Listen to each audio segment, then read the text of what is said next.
Apa kalimat paling menyakitkan soal kemiskinan yang lo pernah dengar dan justru malah bikin lo semangat untuk bantu sebanyak mungkin orang?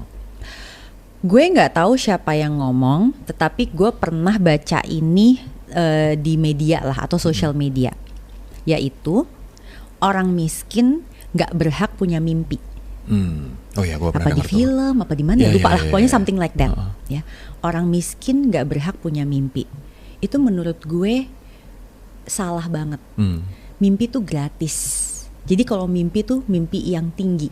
Karena gratis. Karena gratis.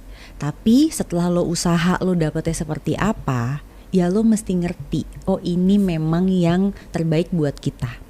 Dan pada saat kita juga mau mencapainya, kita mesti realistis dengan apa yang kita mampu. Kira-kira seperti itu. Yang kedua, gue juga dapetin ini malah dari orang yang tag mention gue. Basically ngomongnya gini, percuma deh jadi followersnya Prita Gozi karena dia itu gak pernah bales komen or message or siapapun jadi followersnya. Dia cuman mau bales dari artis top atau orang terkenal aja.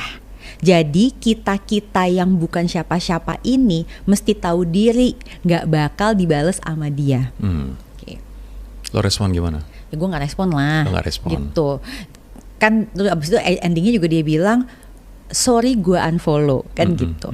Follow nggak follow sih gue bersyukur ada yang follow, kalau enggak juga mudah-mudahan tetap dapat manfaat dari postingan-postingan gue lah kalau lo sampai ketemu. Terus gue screenshot, gue share dong ke manajer gue. Terus manajer gue bilang, wah berarti gue artis dong, katanya gitu langsung komennya. Gue bilang iya lo kan emang istrinya si Park Bo-gum tuh. Gue bilang gitu kan, halu ya, dia suka halu ya istrinya Park Bo-gum gitu kan. Iya gue bilang gitu.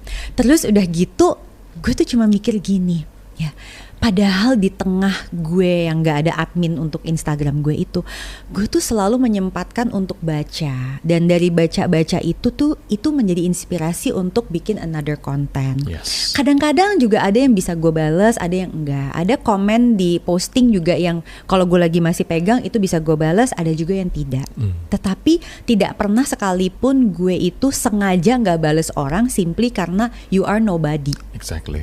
Ya, jadi gue tetap berpikir bahwa memang ya kalau kita merasa diri kita bukan siapa-siapa, itu sebenarnya kontrolnya ada di diri kita. Padahal orang lain nggak pernah melihat kita seperti itu.